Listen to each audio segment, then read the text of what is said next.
What's going on, everybody? RJ Ochoa here from SB Nation's bloggingtheboys.com. Hope all is well wherever you are. We hope you're happy, safe, healthy, and that you were excited because we're close. Seriously, we are as close as we've ever been, which is true now than it was a second ago, to Dallas Cowboys training camp. The Dallas Cowboys will be at Oxnard, California before we know it. And when they are out there, they're going to figure out how they're going to win their 6th Super Bowl in franchise history. Of course, that's going to happen this season. And we're here to figure out a lot of different things when it comes to their roster. In case you haven't noticed, we have been doing a preview series for the Dallas Cowboys roster as an overall group. We've been going position by position here on the Blogging the Boys YouTube channel. Thank you to all of you who have already subscribed. If you haven't yet, please consider subscribing here. We put out a number of different Dallas Cowboys videos every single week, and we have a lot of fun plans in store for the 2021 season. But our training camp preview series continues today, and we're here to talk about tight ends. That's right, baby.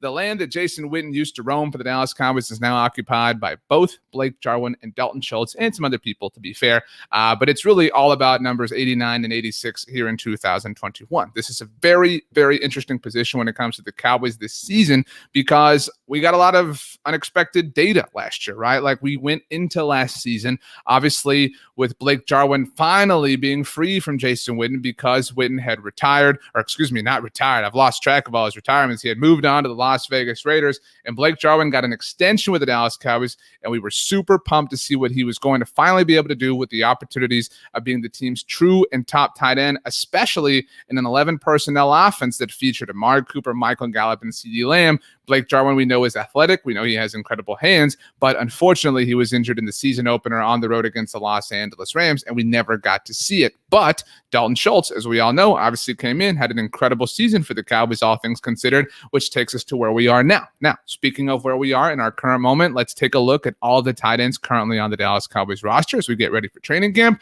A reminder for all of you, in case you forgot, these are listed alphabetically. We're not ranking these. So we've got Nick Eubanks. We do have Blake Jarwin, he of Oklahoma State fame. Artavius Lynn, Sean McKeon, who is obviously a talented tight end in his own right. We do have Dalton Schultz, as mentioned, and we have one of this year's free agent signings overall in Jeremy Sprinkle. So ultimately here, I think we're looking at a situation where it's Blake Jarwin, it's Dalton Schultz, and then maybe there's some sort of competition between Sean McKeon or Jeremy Sprinkle. Maybe the Cowboys carry 4 tight ends. That ultimately remains to be seen. But as we all are fully firmly aware, things really do come down to Blake Jarwin and Dalton Schultz in 2021 for the Dallas Cowboys. But looking at 2020, just very quickly to kind of revisit things, again, Blake Jarwin went down in week 1, and that really kind of casted this position into a different timeline than we all expected entering 2020. Now, Dalton Schultz, as mentioned, was very, very, very good in 2020, all things considered, especially going into the season, kind of expecting himself to just sort of back up Blake Jarwin. And this is really kind of a shout out to Jason Witten, who I took a little bit of a shot at a moment ago. But if you go out, and I tweeted this early in this offseason, I mean, I'm talking several months ago at this point in time, we all really, really were fed up with Jason Witten. We all respect Jason Witten, don't get me wrong. But we were all ready to move on from him after the 2019 season, thinking he obviously, should move on, et cetera. I know most Dallas Cowboys fans felt that way, again, with all due respect. But if you look at Dalton Schultz's season last year in 2020 compared to what Jason Witten did in 2019, they're very, very, very comparable seasons statistically. Now, there's a lot of, differences there, like the fact that Dalton Schultz didn't go into the season expecting to be the team's top tight end, like the fact that Dalton Schultz had to play a majority of the season with another Dalton and Andy Dalton as opposed to Dak Prescott. And, Dalton Schultz had a lot of more hurdles thrown his way in 2020 than Jason Witten did in 2019, but I'm just saying. But anyway, we're here to talk about the future, here to talk about 2021, and the arrows are all pointing up for this position because now we have some competition. Blake Jarwin's back. I know he's been a little bit slow to kind of work his way back into things when it came to mini camp and OTAs, but training camp is going to be here before we know it. Like we said, very excited to see what Blake Jarwin offers there. Beyond that, Dalton Schultz, look, however much you put into this is a real thing to some effect, some degree. Dalton Schultz is entering a contract season with the Dallas Cowboys. It's a really interesting thing. We've talked about this in several, capacities, but that class of 2018, you've obviously got Leighton Vander Esch, who the Cowboys did not pick up the 5th-year option on, entering a contract year. You have Connor Williams, who plays a pretty important position as the team's starting left guard, entering a contract year. You have Michael Gallup, who we've talked about several times here on the YouTube channel this offseason, entering a contract year. And you have Dalton Schultz, obviously, entering a contract year, who, by the way, the team drafted to go back to of making a joke here after Jason Witten's first retirement, but I digress. Anyway, so there is that, right? Like we have seen certain players play well, play off of motivation in contract years, and that could be the case with Dalton Schultz here in 2021, something that we're obviously very excited to see. Now, the other thing here, I mentioned 11 personnel a little while ago, and in case you didn't know, in case you're new to the game of football, 11 personnel means one tight end, one running back. That's what the 11 means there. Now, if you play out of 12 personnel, and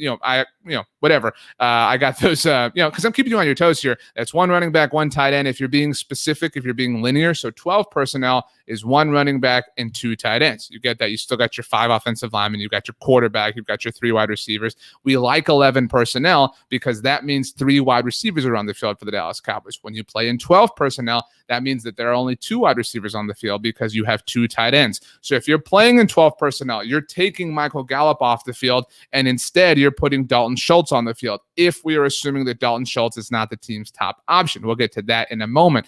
But my point here in bringing up 11, 12 personnel, this little detail, if you were not aware what that was, is that the Cowboys now have the confidence to be able to run that, right?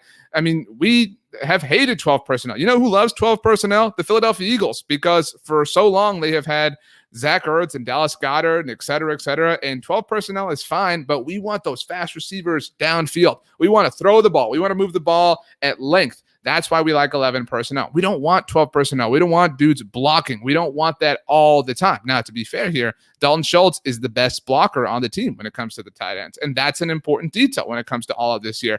But the overall point here, before we move on, is that the Cowboys now know that they have the ability to run 12 personnel, which can be a bad thing because we want them to stay out of it, but still gives them a bit of confidence that is important. So let's move on. I mentioned Dalton Schultz potentially being the team's secondary tight end, but is he going to be? Now, this is something that I think sparks a lot of debate, not like in a way, but in a, I have a different thought than you. Let's kind of talk about this way when you're on twitter.com.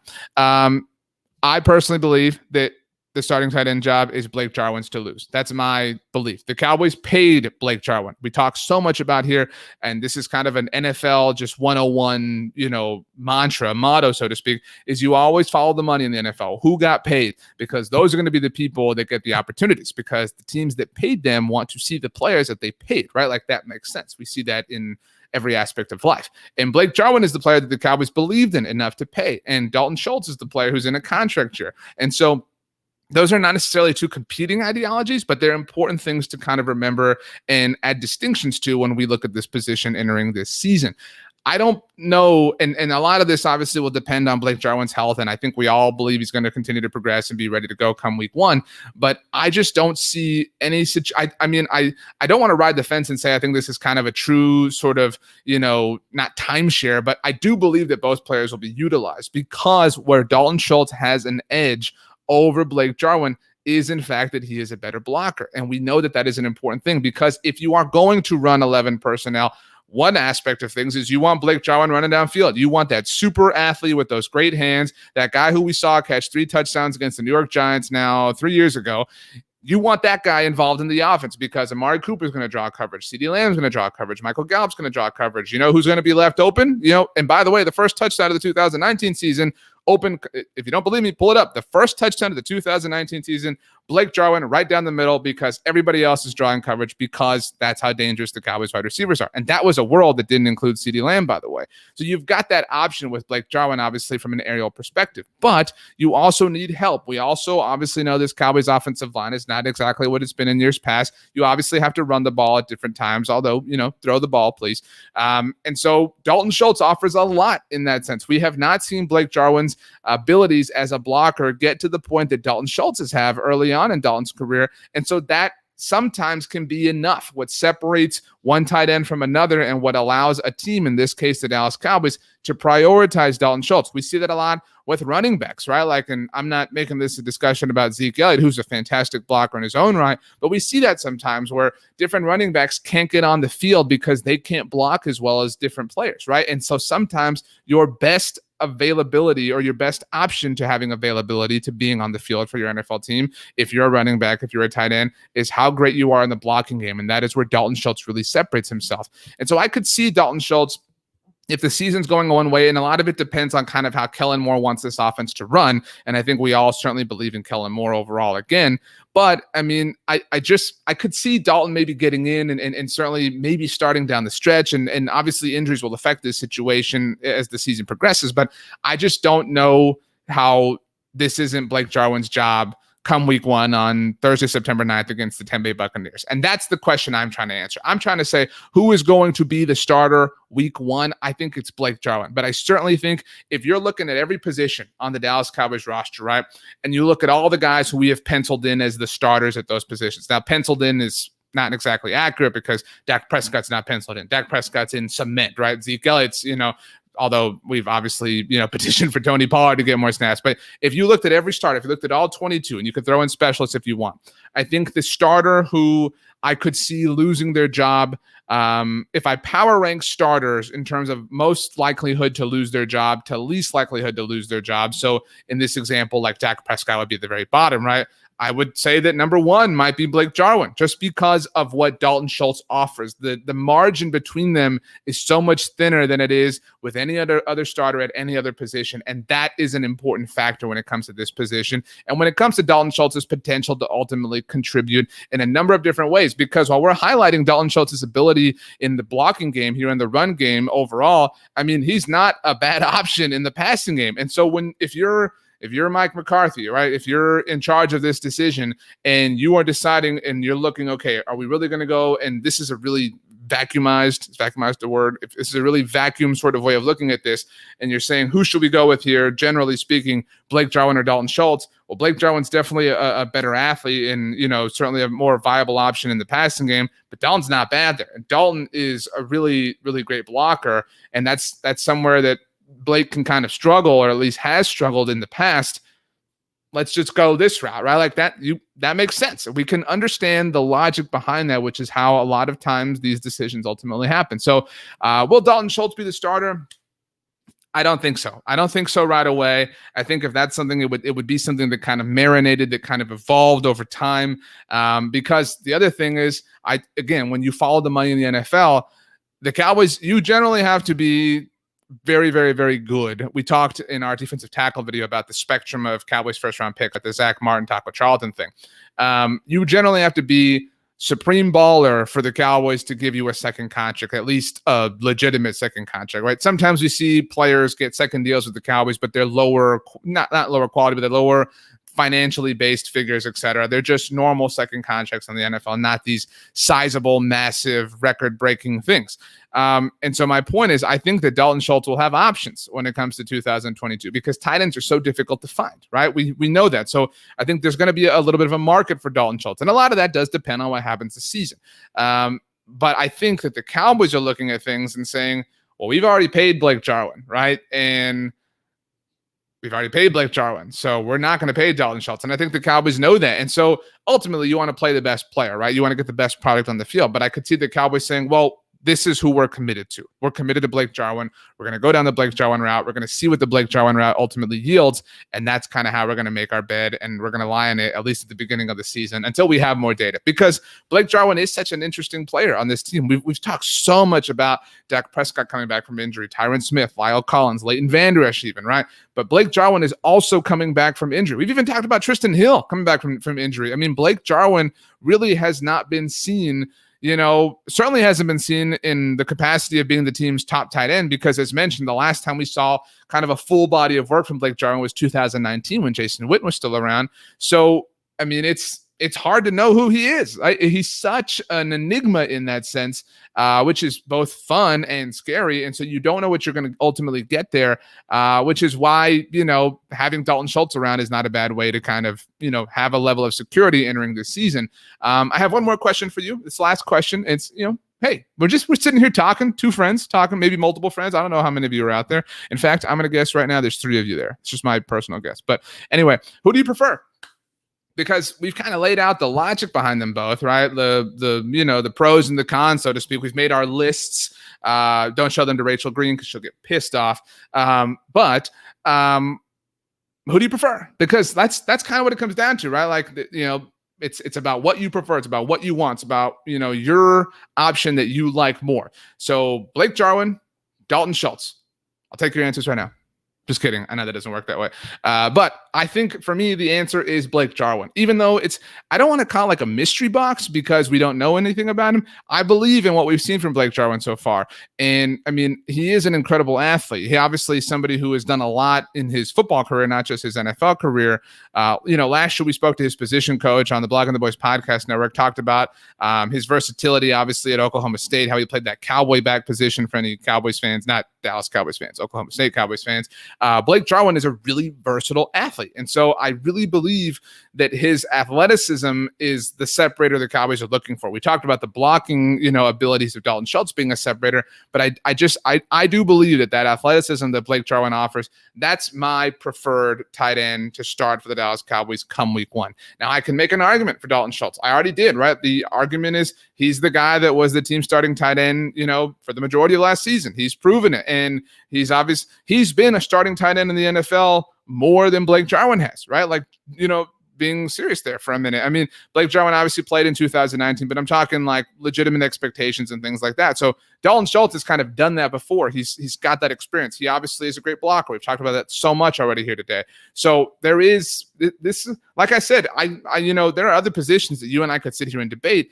And if I picked one and you picked the other, I think we could both kind of criticize each other constructively, of course, and say like, how could you do that? How could you do this? My point is so much better. Whenever we could kind of go back and forth, have a great kind of yin and yang here. But when it comes to this position, these two specific players, the margin for error is not what it is, but they are so, you can like both. I mean, it really is. It's not a red pill, blue pill thing, right? Like it is a really, do I want a hamburger or a piece of pizza? They're both great. It's just kind of what mood am I in? And that's what this, I think, will ultimately boil down to. We will get some information, obviously, throughout training camp. I don't know that the preseason will settle this, but this is going to be a really, it's not even a roster battle. Like there are roster battles on the Cowboys, obviously, and other NFL teams, but this is a really interesting thing. That's really the best way I can put it. It's the most scientific way I can explain it. This is a really interesting thing, one that I'm very excited to watch.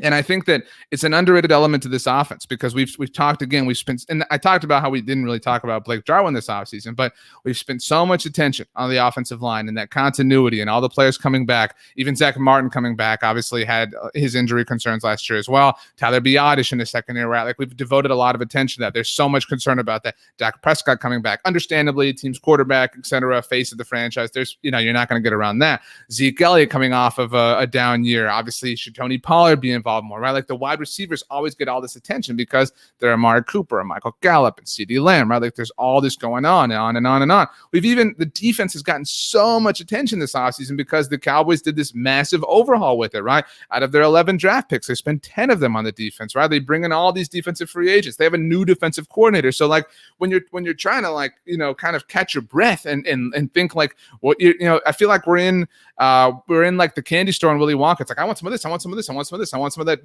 defensive line, defensive ends. I want some of that secondary, the cornerbacks. I want some safeties. I want some Dan Quinn. I want some offensive line. I want some Dak Prescott, right? Like your hands are so full and it's like, oh, I didn't get any tight ends, right? Like I didn't get any stuff to talk about the tight ends with. And so this is kind of flown under the radar. That's an aggressive way or an exaggerated way to put it. But it is going to be a lot of fun to watch nonetheless. Fun in a different way than all these other things, but still going to be a whole lot of fun regardless. So yeah, I think that about does it.